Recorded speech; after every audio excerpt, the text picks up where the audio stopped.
უნიკალური მხატვრობა გელათში რესტავრატორები კონსერვაციაზე მუშაობენ. მე-15-მე-16 საუკუნის ფრესკების სახურავიდან ჩასულმა წვიმამ, მანამდე კი საბჭოთა პერიოდში ჩატარებულმა უხეშმა სარესტავრაციო სამუშაოებმა დააზიანა. ექსპერტები აცხადებენ, რომ რესტავრაცია მნიშვნელოვანია გელათის ამოღება იუნესკოს კულტურული მემკვიდრეობის სიიდან კითხვის ნიშნის ქვეშ დგას. ორგანიზაციასთან მოლაპარაკება მიმდინარეობს, რომ ძეგლმა სტატუსი მაინც შეინარჩუნოს.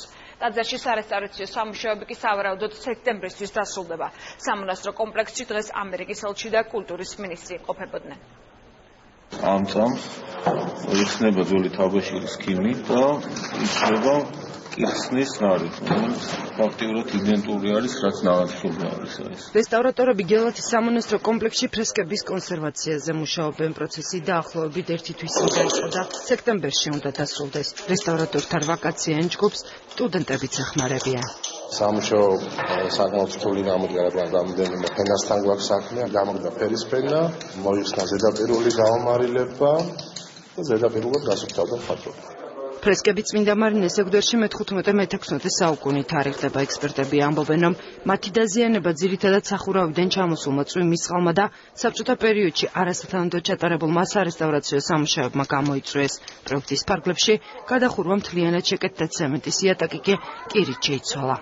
წელს რომ არ განხორციელებულიყო ეს არქიტექტურული რეაბილიტაცია, ანუ არ გამოსწორებულიყო თვითონ მიზეზი წყლის ჩამოდინების, ფაქტიურად ფრესკები დაკარგვის პირას იდგა. გაზაფხულიდან დაიწყო ფრესკების საკონსერვაციო სამუშაოები.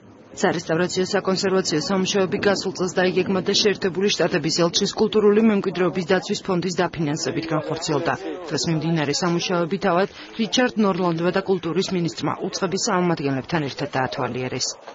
ბედნიერი ვარ, რომ შეერთებულ შტატებს ჰქონდა საშუალება გარკვეული რესურსი გამოეყო იმისთვის, რომ ჩატარებულიყო საკონსერვაციო სამუშაოები, რაც ხელს შეუწყობს ულამაზესი ნაგებობების და მისი შესანიშნავი ფრესკების კონსერვაციას და შენარჩუნებას შემდგომი თაობებისათვის. დიდი მადლობა მინდა გადაუხადო ამერიკის შეერთებული შტატების ელჩს იმისათვის, რომ მან თავისი ფონდიდან, რომელსაც ქვია ასე კულტურული მემკვიდრეობის დაცვის ფონდი, დააფინანსა აქ რამდენიმე ფრესკის კონსერვაცია და არიან ისინი შესანიშნავ მდგომარეობაში, ისეთი როგორიც მივიღეთ დღეს და გადაეცემა მომავალ თაობას ასევე შესანიშნავ მდგომარეობაში. უახლოეს მოლოდინშია ყველაზე მნიშვნელოვანი სამუშაოები, რაც შეეხება მთავარი ტაძრის რეაბილიტაციას. მთელი ეს პროცესი მიმდინარეობს საერთაშორისო გამოცდილებებით და იმ დონეების გათვალისწინებით, რაც უნდა აკმაყოფილებდეს საერთაშორისო სტანდარტებს.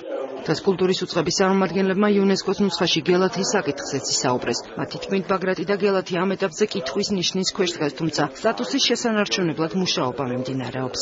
ეს ორივე ძეგლი გადატანილი იყო უკვე კარგი ხანია საფრთხეში მყოფ ძეგლთა ნუსხაში. ბაგრატი ამოღებული იქნება ამ ნუსხიდან და ჩვენ გვაქვს ასეთი შემოთავაზება, რომ გელათზე გაკეთდეს ხელახალი ნომინაცია. ფაქტურად გელათი, მხოლოდ გელათის სამონასტრო კომპლექსი ჩაენაცვლოს აი ამ წინა ნომინაციას, რომელსაც ფაქტურად ბაგრატი და გელათი ერთად შეადგენდა. გელათის დაარსება დავით აღმაშენებელს უკავშირდება და ქართველი მეფის სწორედ აქ არის დაკრძალული. 2008 წელს ხელოვნების საერთაშორისო ცენტრის ნომინაციით გელათი მსოფლიო მონუმენტთა ფონდის 100 ძეგლის ნუსხაშია შეყვანილი. იუნესკოს კულტურული მემკვიდრეობის სიაში კი ის 1994 წლიდან არის, თუმცა უკვე დღეს ის საფრთხის შემცველი ძეგლების ნუსხაში ირიცხება.